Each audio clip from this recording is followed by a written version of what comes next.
Bonjour, l'éminent professeur, M. Diop. Nous sommes très ravis aujourd'hui de vous recevoir encore pour aborder la réflexion philosophique. Bonjour et merci beaucoup. Concernant la réflexion philosophique, mes forces est de se demander d'abord ce qu'est la philosophie.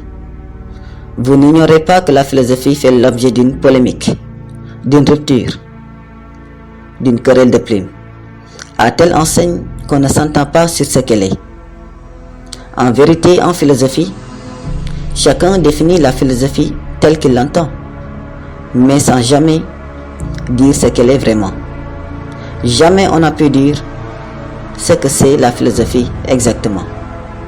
C'est justement dans cette perspective que l'on peut comprendre un philosophe allemand du XVIIIe siècle, du nom d'Emmanuel Kant, qui dit, je cite, « La philosophie n'existe pas, il n'existe que des philosophies. » Je ferme les guillemets.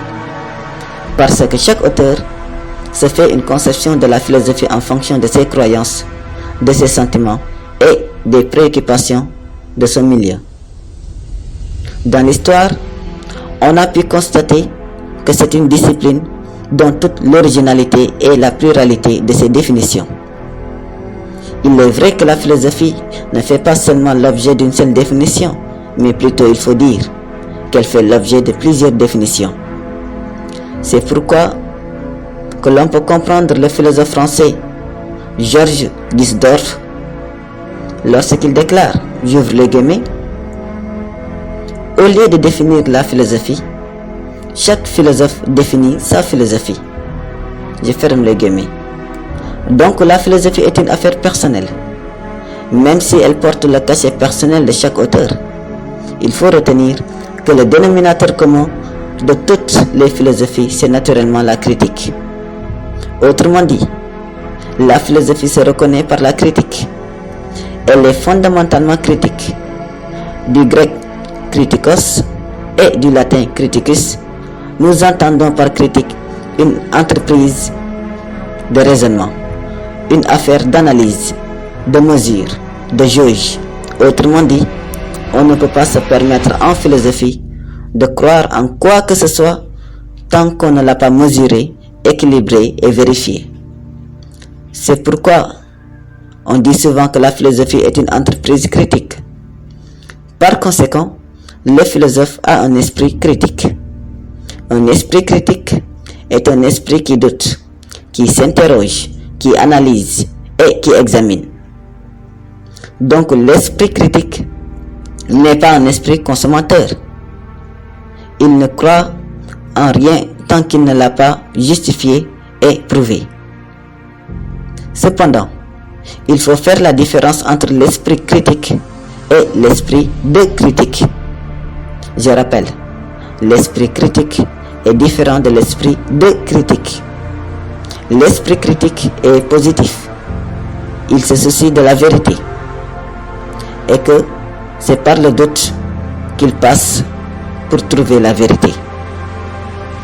Alors que l'esprit de critique est négatif.